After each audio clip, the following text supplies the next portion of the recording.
Right, hi everybody, and thanks again for joining our webinar today on the topic Demystifying Viewability, 5 Things You Need to Know. My name is Ayaan Mohammed and I'm the European Marketing Manager for dataXu, and I sit in our lovely London office. I'll be your moderator for the session today. A few housekeeping points before we start. All webinar attendees have automatically been placed on mute, but if you do have any questions during the session, please just write them in the questions box on the right-hand side. We've set some time aside at the end to answer all your questions. And with that, I'd like to hand over to your first presenter today, Sasha Berlik, who is the European General Manager at dataXu. Thank you very much, Ayaan. And thank you very much to everyone joining today's webinar. As Ayaan already said, I'm Sasha Berlik, General Manager Europe for dataXu. And with me is Mark Perstein. He is Senior Vice President Sales and Marketing from DoubleVerify. Actually, he's not with me. I'm sitting in our Cologne office, and Mark is in New York. So this is a truly global webinar today. I will speak for about 10 minutes on viewability, why it's important and what benefits advertisers can gain out of it. And then Mark will take over to talk through the 5 key things you need to know around the topic, and he will provide with some advice and guidance for marketeers. Ayaan, can you go to the next slide? Perfect. Viewability. It's the measurement of whether an ad is viewable to the consumer has become one of the most talked about topics this year, and with a good reason. But just to be clear, viewability measures whether an ad was served where the user had an opportunity to view it. It does not measure whether the user viewed the ad, similar to TV measurement. But the main difference with TV is that there is no way to measure non-opportunity the way there is in digital. In other words, TV cannot be penalized when a viewer goes into the kitchen to make a sandwich or, for example, just answer the door. In digital, we hold ourselves to a higher standard by measuring both the opportunity and the non-opportunity, and increasingly, through viewability guarantees of one sort or another, compensate on viewability. Earlier this year, the IAB US and the IAB UK launched a viewable impression standard to provide guidance and greater accountability for advertisers.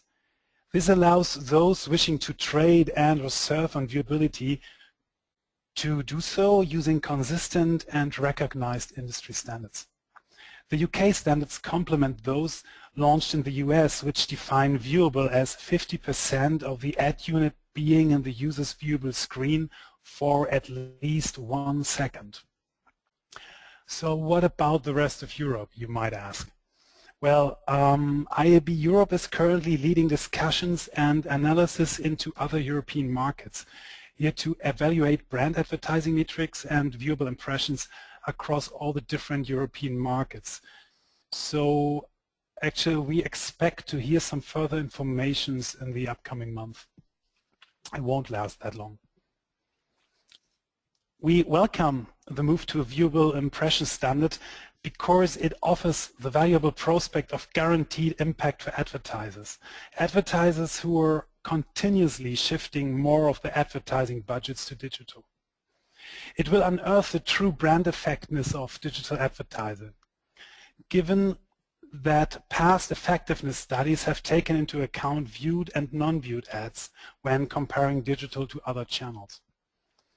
As with any significant methodology change, the new standards will require a settling-in period, but they will deliver important benefits for marketeers and publishers.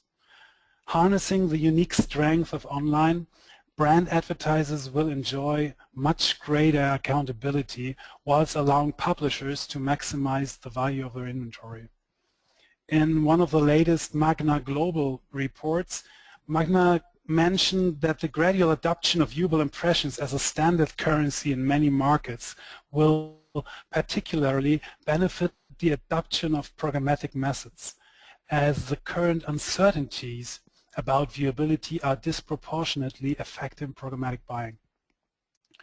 Over time, as measurement is done on a viewable impression basis and viewable impression case studies become prevalent, advertisers will be able to justify the higher price of transacting their entire programmatic campaign budget on viewable inventory sources, and prices will slowly trend back into the supply-demand equilibrium.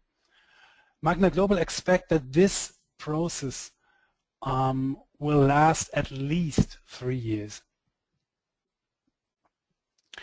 We have looked at the industry benefits of viewability. So let's look at the 4 specific ways that viewability can benefit advertisers. First is the reduce of non-productive media. Performance marketeers can use viewability to evaluate high CTR, low conversion networks, and specific publishers. Secondly, it's a supplement of brand campaign KPIs. Reach and frequency KPIs used by brand marketeers can be augmented with viewability. And you can evaluate your vendor mix.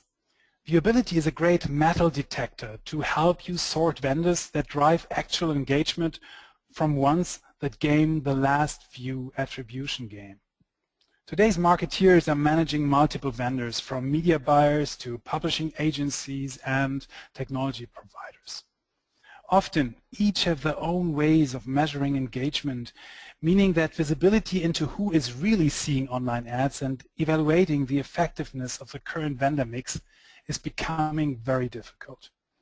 Marketeers need to demand full transparency into where media buyers are placing their ads, in what context, and how they are measuring their actions. This will help them to understand not only whether their ads have actually been viewed and beat the competition. Adopting viewability now can give you a leg up on competitors who are in wait-and-see mode. And I've seen many advertisers who are currently just in wait-and-see mode. Before the end of this year, we will see more brands and agencies demanding transparency, a full, reliable accounting of where the money is spent. To achieve this true transparency, Susan Beidel, a senior analyst at Forrester, believes that viewability will become the standard for brand-focused display advertising. And not just she believes in that, I think the whole market believes in that. You've now heard the benefits of viewability from both an industry perspective and the perspective of an advertiser.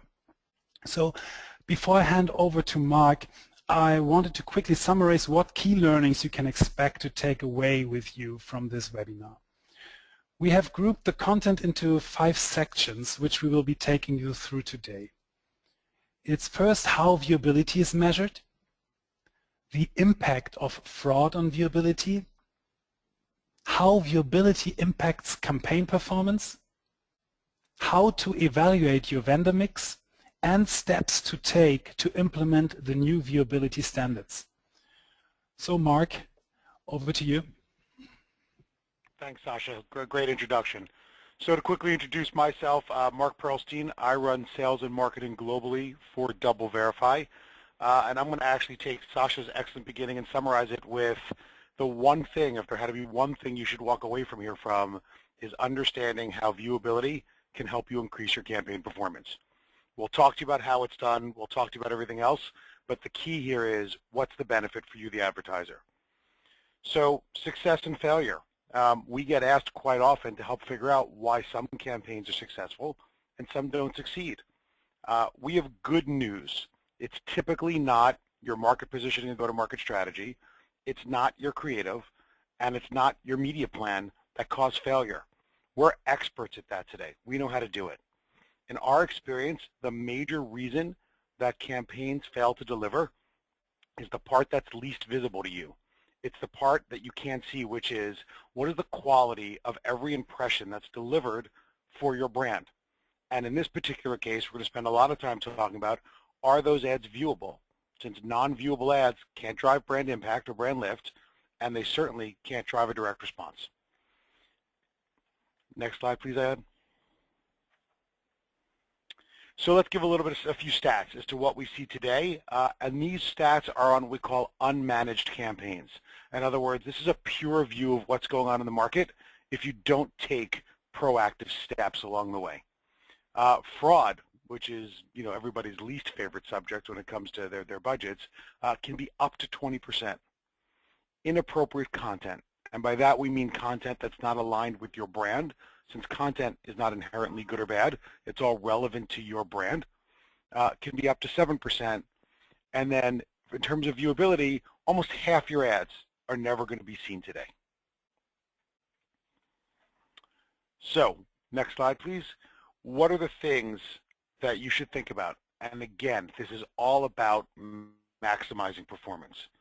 Well, again, did your ads have the opportunity to be seen? Because without that opportunity, you can't drive impact.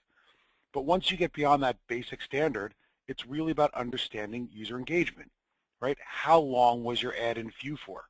Critical piece of information if your messaging is coming in and your offer is coming in, if it's on some form of a creative loop or a video ad, further down the road, 3, 4, 5 seconds. Are you reaching real people? In today's world, and we're going to dig into this in a few minutes, the advent of non-human traffic or bots has a major impact on viewability. Did the ad or the campaign actually drive impact? Did you see the brand lift you were looking for? And then once you know all of that, how do you use this data to optimize your campaign across both your display and video campaigns? So moving along, let's talk about how viewability is measured. Next slide, please, here. So a couple key things here. One of the most critical parts when you're listening to the DoubleVerify DataXu partnership that we get asked all the time is, well, okay, you're telling me that you can measure this, but why should we trust you? Because trust is a big part of this. We're trying to bring transparency into your media buys, so we need to be transparent with you. And the reason for that is we are an MRC accredited vendor. And the MRC is primarily a US body, although it's been applied globally, that certifies ad servers, technology providers to make sure that they can meet the standards of what they're delivering. In other words, while we may be helping you audit your campaign, we're being audited at the same time, and we've passed the bar. So we use a couple different methods to locate the ad on the page. And what's key for DoubleVerify is it's not just about if you can take a measurement, which we know a lot of people think about, but what we're focused on is how do we take the most accurate measurement. And to do that, we apply different methodologies to different channels. It all starts with what we're laying out at the top called geometric measurement, which measures up to 70% of all ad serves. It is the basis for all viewability measurement across all providers. For those of us that can remember geometry back in school, it is a giant geometry problem, and that's exactly what we're doing. We're finding the corners of the ad relative to the corners of the window size, and we're doing the math. It would take me a long time to do it myself. I've got smarter people in my engineering teams who can do that for me. Now, this method works in what's called friendly iframes and in certain browsers, but to keep it simple and not get too technical, we're happy to answer those questions offline. About 70% of all ads that are served today are capable of being measured geometrically. And that's not a DoubleVerify statement.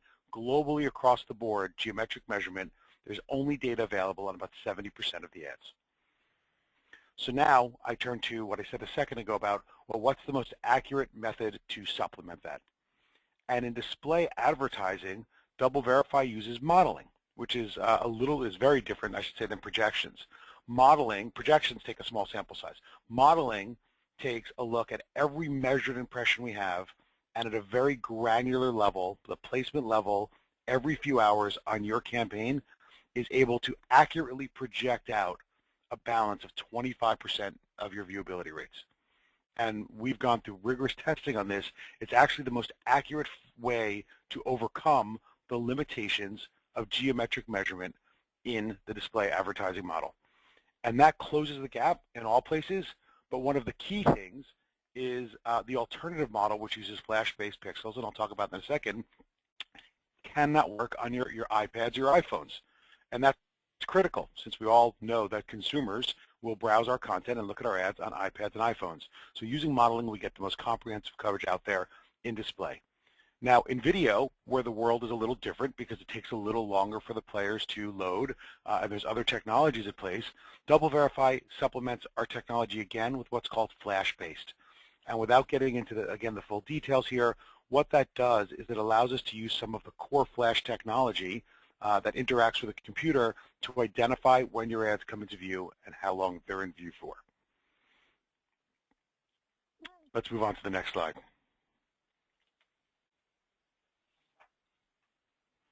And as a matter of fact, let's go one more forward. So everybody always wants to know viewability benchmarks and how they stand. Here's the interesting thing. It's really hard, although we gave you a number up in front, an average number, it's really hard to evaluate viewability as a big number, to say what's the average. Even the way we're presenting it here with averages is a little challenging, since within each of these different channels, publisher direct buys, network buys, or programmatic buys, you'll see wide ranges of viewability. So in the publisher buy, you can expect about half your ads to be viewable. On networks, we see about 42% in view. And then across programmatic, we see about 32% in view. What's key here, and we're going to, that's fine, what's key here, and Sasha's going to address it later on, is not just looking at viewability as a general number, but we're going to go later on into how should you value viewability, right? What's the viewability number relative to the price you're paying for your media, since that is a much more, a much better way to evaluate viewability across the board. So the second way that we like to slice the data is by vertical, since we know that most of us, and most of our brand advertisers, are living in one of these main verticals. And there's an interesting trend that I'm sure many of you have caught here, which is the purple and magenta lines represent Q1 view rates, the average viewability, and those aqua lines or teal blue lines represent Q2 viewability. And across the board, the viewability has dropped. Let me explain why. Well, first and foremost, as Sasha pointed out, viewability is now a growing standard and currency. And as more advertisers come into the market seeking viewability and driving measurement, you have a supply and demand problem. Not a problem, you just essentially see supply and demand curves at work. Second, there was more traffic in Q2 than there was in Q1, further enhancing the supply and demand. Finally, when you look at fraud-free viewability, and that's key here, view rates declined. And what we mean by that is, as fraud continues to grow, right, the impact on viewability is you don't look at those impressions. And we're going to talk about that in a few seconds. And finally, the big one is viewability is always a user-driven action, right? So as such, you never know what users are going to do. So what is that definition of a viewable impression? Well, most people know the first part of this. 50% of a display creative must be viewable for at least 1 second. So again, that's 1/2 of your creative has to be in view for at least 1 second. What most people forget is the fact that it has to be fraud-free. And that's critical to this conversation. So what's important about this is the way the standard and the definition is written. Today, providers like DoubleVerify only need to remove known fraud. And known is a pretty big word, since the assumption is that or you shouldn't fall into the false trap and believe everybody knows about the same amount of fraud. And that's critical here, since fraud tends to be fraudulent and fraudulent impressions tend to be high drivers of viewable impressions.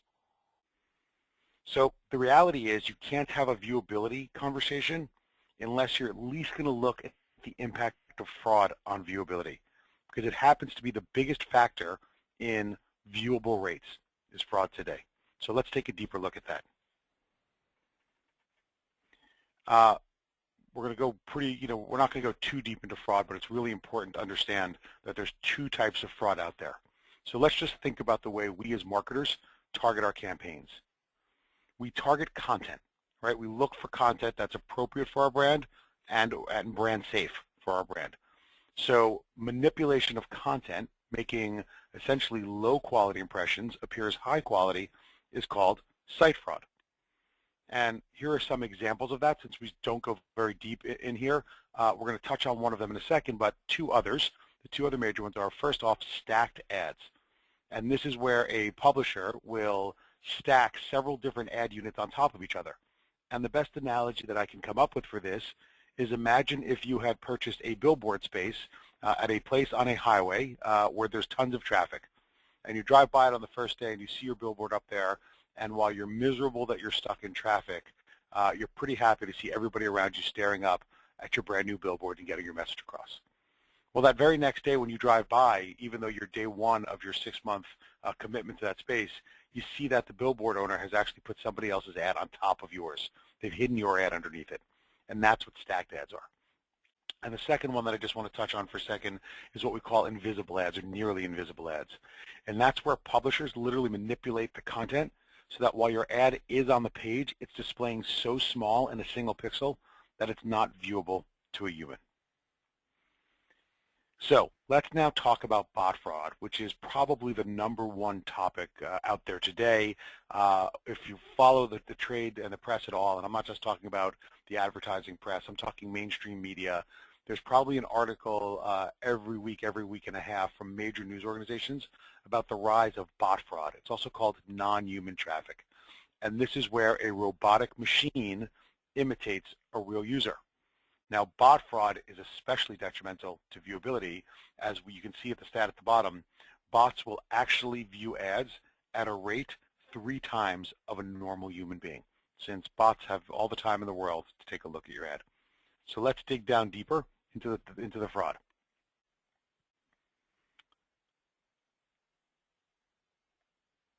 Okay, just popped up on my screen.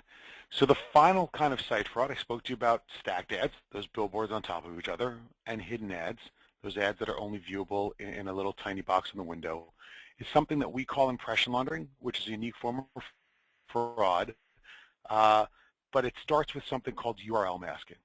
And that's where you think you're buying one site and your ad actually ends up on another site. And DoubleVerify uncovered this fraud in May of last year. We are the only vendor that can detect this at scale, and we've done a lot of studies and done some head-to-head tests to prove this over and over again. And that's based on some patented technology that we have that is actually the founding for our company called dual verification. So how does money laundering, or how does impression laundering work? Well, it works just like money laundering, right? So think about organized crime. You set up a legitimate business so that to the outside world it looks like you are a perfectly normal, functioning, legal body, and you take all the money from your illegal activity and you place it, you put it through there to clean it, to wash it up, to launder it, if you will. And that's exactly what happens with impression laundering today. What you're seeing is a set of sites that are being set up to look like real sites. And those real sites are actually just there to fake you out. They're a facade, like in a movie. What happens is when you buy that site, behind the scenes, your ad is actually being delivered down to a bad site. And there's a couple kinds of bad sites that we see here that sit behind these front sites. One is gambling sites. The second is adult content. And finally, it's copyright infringement. All those sites have 2 common characteristics. They get lots of real humans visiting them, and they would never monetize without it. But they all also drive very high viewability rates. So let's move on to the next type of fraud, which is the bot fraud. Perfect. Important to note, everybody thinks, or some people are often confused thinking bots are a problem only in a specific channel. That's not the case. Bots are everywhere in some way, shape, or form. Now, clearly, the long tail of sites and is where you see more and more bots operate because they can operate in the shadows. But even on your premium sites, and here, unfortunately, I'm sitting in the U.S., and this deck has got U.S. premium news sites there, but even your local premium news sites will have some form of a bot on them, not because they're benefiting. Most of the time, legitimate sites aren't benefiting, but because bots use those sites as part of the cover. But for the purpose of you, the advertiser, a bot viewing your ad on a premium site is actually worse than a bot viewing your ad on a long tail site because you're paying more for that impression. So what's the impact of fraud as we move to the next slide? This is critical. We did a perfect. We recently did a case study with a major CPG, and what we wanted to figure out was, what is the impact of viewability on fraud. So the bottom line there that you see on that graph is the teal blue line is the viewed rate without fraud, right? That's where we strip the fraud out. And that purple line is the viewed rate with fraud. And we intentionally track this campaign and use optimization techniques to see, two things. Number one, how high can we drive viewability, since that's what we're talking about. But number two, what's the impact of fraud on viewability? And as we optimize, can we reduce the fraud at the same time? The key stat here is that day one stat. So if you look at day one, which is the baseline, 34% of all viewable impressions were from fraud. 34%. That's 11 percentage points of the viewability, but over a third of all viewable impressions were there. Now, because DoubleVerify, in partnership with folks like dataXu, is enabling things like dynamic viewability optimization, where we're using our technologies together, combining them to let the machines do the work, we increased viewability from what started off at 22% without fraud, up to, you see here, it peaked out somewhere at 60 and dropped back down. Although as this campaign went on, it actually went up just over 60% and stayed that way for a long time. But at the same time, because we've tackled these problems together, it's an integrated data set, because there has to be viewable and fraud-free. We eliminated fraud from the buy. So what's being done to tackle fraud? Before I even get into this slide, I think it's really important to note. So, DoubleVerify is a neutral third party.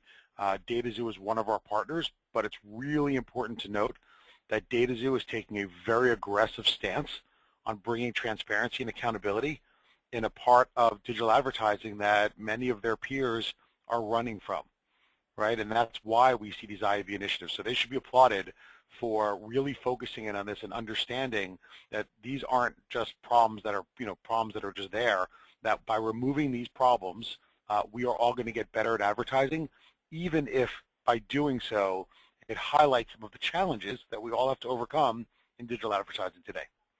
So what's being done to tackle it? Number one, the overall awareness and the articles that are being read out there, and it always starts with advertiser dollars, has led to prevention tactics like DV and dataXu partnership being put in place. And they're slowly getting there. dataXu is at the forefront of this. But probably as important is the industry has woken up to the problem. And there's two initiatives going on right now.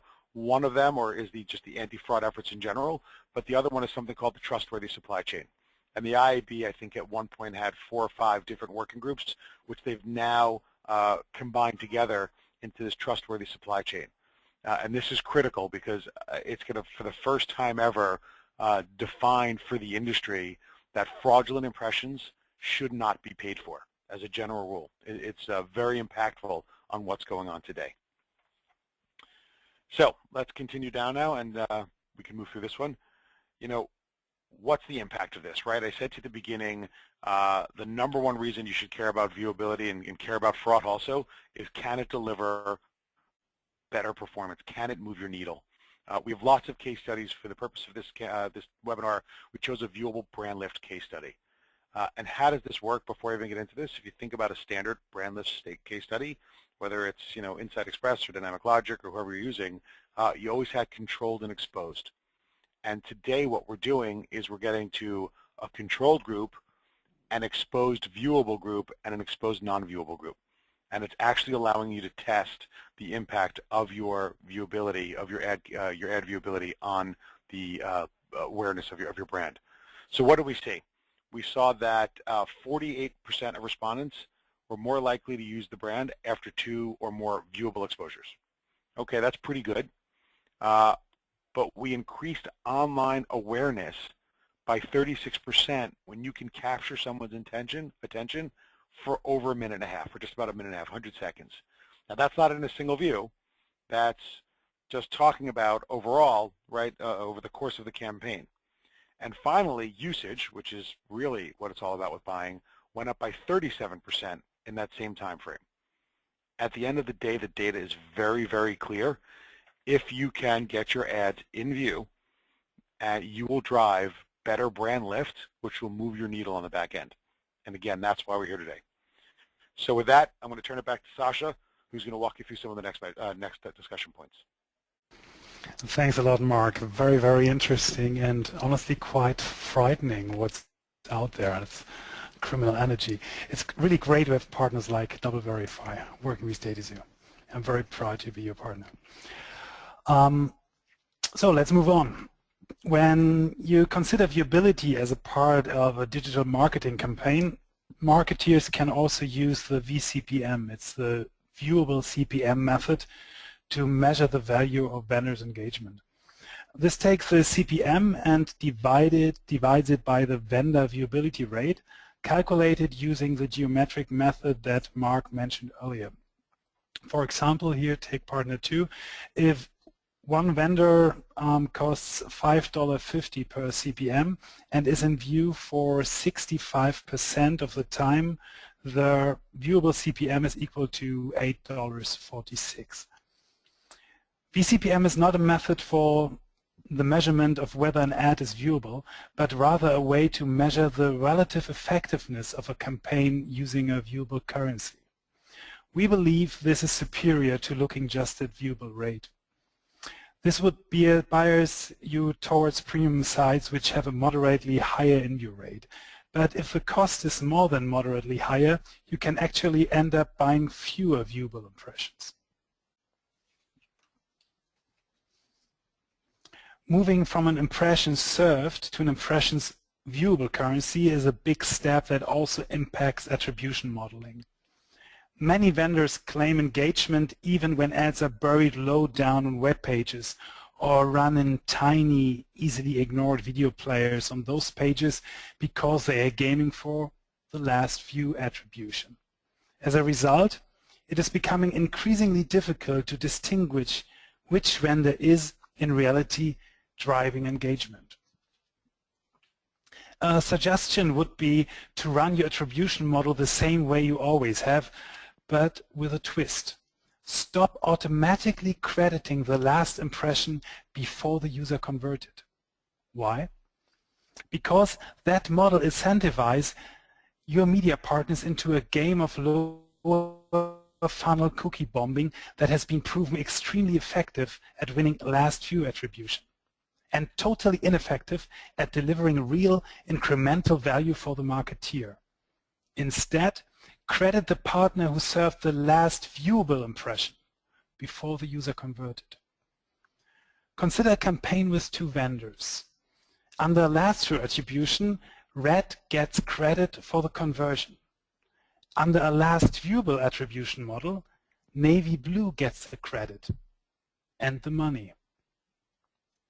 This attribution filter changes the whole formula for how your media partner deliver value, and it will mean more accountability within the industry and ultimately more effective engagement and measurement for digital marketing campaigns. With a move to advertisers only paying for adverts that are seen, we are at the beginning of a huge industry shift. But what impact does viewability actually have on campaign performance?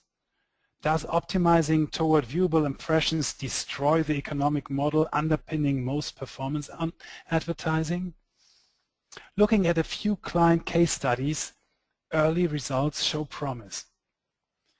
As you can see from this chart, viewability optimization can lift overall CPA performance whilst having minimal CPM impact. In this test campaign, we optimized towards viewable impressions which were more expensive, but we were able to drive more conversions, leading to an overall lower CPA.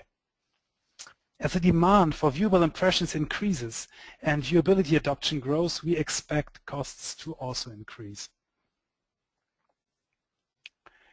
To finish off this section on how viewability is driving impact, let's take a quick look at viewability on mobile devices.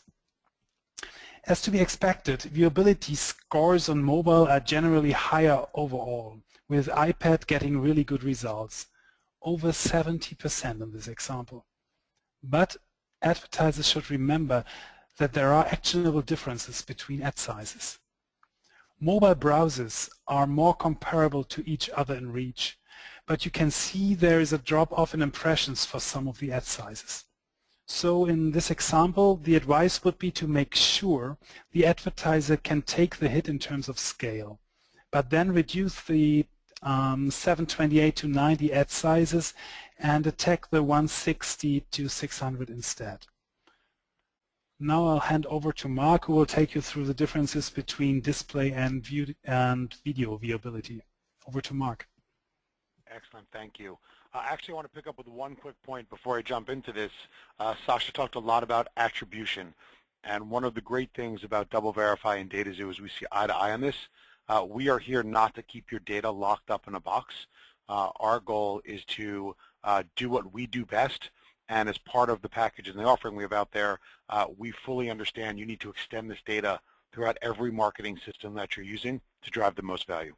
So now let's move into video viewability.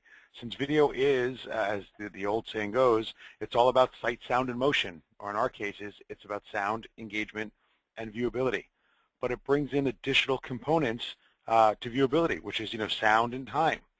And the next big thing is player size becomes a huge factor in this, right? How can you be effective in video viewability if your ads are running in suboptimal players? So since most video ads are designed to tell a story, which can't be done in just 2 seconds, and the reason I say 2 seconds is the video or the IAB definition for viewability, where on display it's 50% of the ad for 1 second.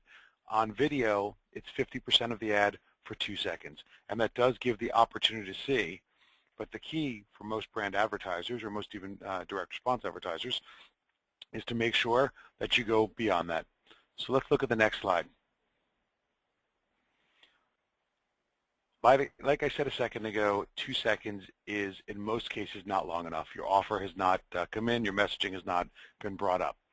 So part of the partnership that we have here is to make sure that you get the metrics that matter, right? To make sure that you can understand viewability at all the different checkpoints in your ad, the quartiles, what we call it. So 25% and half of the ad, 3/4, and then full completion. To understand which users are actually consuming the entire ad, maybe not just the last quartile, to do 2 things. Number one, overlay that on top of your performance from a campaign to understand the impact. And I had a really smart marketer about 3 months ago turn to me and say, this data is great. And I said, okay, so let's talk about optimization. And his response was, the first optimization that I need to do is to my creative, because I can't always change human behavior, but I can change my creative. And with that, they used our custom viewability standard, which allows you as the brand to define what's important to you, not for payment, because payment has to have a standard baseline, but in order to understand how consumers are interacting and move his branding and his messaging up earlier in the creative so that more and more users could see it. And finally, since you are buying audiences and not just buying content, this makes viewability insights more critical as you're looking at what different audience segment actually converted. It's important to understand how they're viewing your ads. Next slide, please. So we're going to go one more. So what are the key questions that we get asked from your peers? We look at a lot of different requests for information, requests for proposals, and here are the key things that we take out of it, and we're proud to stack ourselves up against it. First and foremost, how accurate is the data? You may recall from my discussion, probably 15, 20 minutes ago now, around the methodology. There's lots of different methods for getting a viewability measurement, but DoubleVerify is focused on the most accurate, and it was clearly one of the key defining moments as part of our partnership with dataXu, because we know dataXu also is very interested in the most accurate, reliable data. How strong is your fraud detection? We've been committed to fraud for over 5 years at DoubleVerify. We're a 6-year-old company, although it was part of our tenure growing up. 5 years ago, we created a fraud lab that does nothing but focus on solving the problem, and we're extremely focused on the impact of viewability, on fraud and viewability, and getting it out of your buy so you don't falsely optimize. Is the data actionable? And that's a combination of dynamic or technological optimization, manual optimization, but it really comes down to meaning. It really comes down to is understanding, what are the key pieces of information needed so that you can make changes to your buy in real time to drive higher viewability. And finally, it's the one that I spoke about a second ago, right? How do you take all this great data and not look at it in this little, bubble, isolated, and say, well, here's my viewability on these campaigns, but how do you overlay that into all of the systems that you've used today? Because there's tons of systems that people are out there using today to measure campaign impact and performance. But for viewability to have the most impact and drive maximize your value, you have to take that data and get it into those systems. And we've come up with easy, efficient ways to do that. So, next slide, please. If you didn't figure out, this is what we do at DoubleVerify, and this is the core part of the DoubleVerify dataXu partnership. We authenticate the quality of every impression on your media buy to make sure that it's brand safe, which is really about brand relevant, so it's driving your brand equity, not harming your brand equity. It's viewable and it's free from fraud, so that you're actually maximizing and using your dollars, your ad dollars efficiently. Efficiently, yes. We give you full transparency, and that's key, because transparency enables accountability. And again, I said it before, and it's worth saying again, anybody who's out there on the sell side or a platform that's part of the sell side like dataXu that's willing to stand up and say, look, we are embracing transparency and accountability because we're your partner, should be a critical part of your decision. So let's go the one last slide here, right? What do you do? How do you move to taking steps today? First and foremost, you have to make sure that your technology partner and your viewability partner is also getting audited. That's key. You want to make sure the data you're relying on to run your business is accurate. Second one is you have to work with those people on the other side of this in a partnership. If you're working with media sellers who are fighting viewability at this point, then they're really not looking out for your best interest, because everybody understands that viewability is key to performance. Third, especially in the programmatic environment, do as much decisioning as you can before you buy your ads in order to end up with a much greater likelihood that you're going to end up on a viewable placement. And finally, really important that we don't set false expectations. I mean, you can tell both DoubleVerify and dataXu are very positive and proactive on viewability, but 100% viewability is not a realistic standard. Not every ad is seen on television, not every print ad gets viewed, and we shouldn't have false expectations because we can measure of what the outcomes will be. But what we do know is the industry hurt itself a little bit because it wasn't a focus, the technology wasn't there, and our viewability rates were lower and shocked all of us, including us, including those on the sell side. But together we can drive higher viewability, and every step we make towards getting those viewability numbers higher will increase your performance. And with that, I think we are up for some Q&A. Yes, thanks for that, Mark and Sasha. We'll take a few minutes now to go through some of the questions that came in during your presentation. I've got one here that came in, and I think, Mark, this one's probably for you. The person said, I understand how bots can impact viewability, but can you help me understand how site fraud impacts viewability? Great question, and we only touched briefly on site fraud. So if you recall, I talked about 3 types of site fraud, but I'll talk about the first 2 that we didn't show you examples of.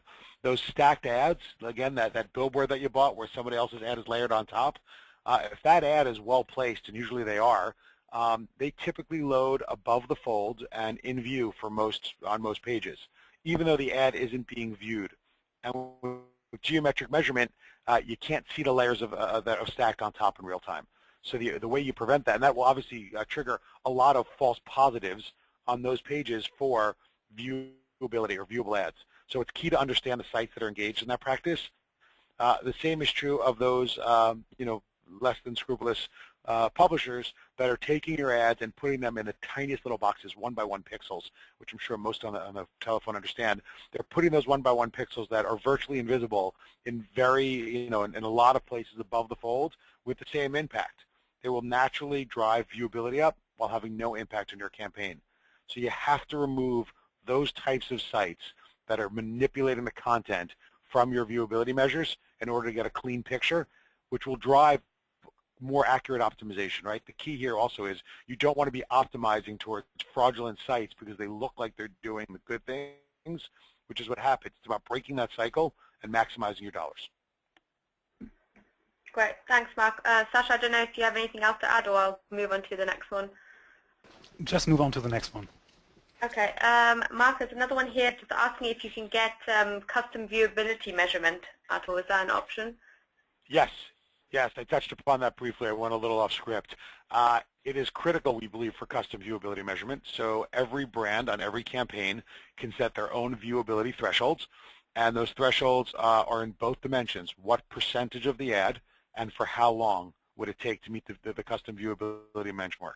I think it's very important, though, that as an industry we can't take custom thresholds and apply that to payment, right? There needs to be a standard for that. But as a brand manager or somebody, a steward of a brand, whether you're an agency or a brand themselves, understanding what makes the most sense to drive your performance through a custom measurement and then optimizing so future buys, future money gets paid to only those partners that are meeting the thresholds is critical to driving up your performance. Okay, great, thanks. I think we'll have time for one more. There was one about the last slide you just showed, saying, can you explain a bit more how pre-bid viewability targeting works? So I think that was your second last point when you referred to programmatic. Yep, absolutely. So if, you know, the best way to predict if an ad is going to be viewable in the future is to understand what that ad did in the past. And that at a high level sounds very simple. What we do is, as I mentioned before, it's all about accuracy and efficiency. We take that a level deeper. So what's critical is as you're looking at your, your buying strategies and your bids, understanding what the likelihood is of that impression that you're bidding on is to be viewable not just based on the page that the ad is coming from, but on a specific ad size. And what we've seen in our data is that certain ad sizes, like medium rectangles on one page, will perform much worse than a leaderboard will on that page. But it gets inversed in other cases on different pages. So it's not that one ad size performs better, but it's on certain pages a specific ad size will perform better. Now, the way we make that data actionable, because at the end of the day you've got to be able to use it, is by enabling you to target, based on the impression coming in, the top 10% of pages that are most likely to be viewed or that we've seen the highest viewability on for a particular ad size. And we do that by saying you want the top 10% of domains or pages, the top quarter, the top 50%, 3/4, etc. So we give you a lot of different levers to pull, and with each of those levers comes the cost consideration. But again, as Sasha pointed out, sometimes spending a little bit more money to get quality has better returns than just simply buying general pray and spray and hoping you get the best at the end of the day. So the key is buy smarter, make cost you a little more, maximize performance on the back end. Okay, great. Thanks, Mark. Sasha, unless you have anything to add to that, I'll round this off. No, actually, perfect last words by Mark. So nothing to add here, really. Okay, great. Well, thank you both, and thanks everyone. That's all we have time for today. If any of your questions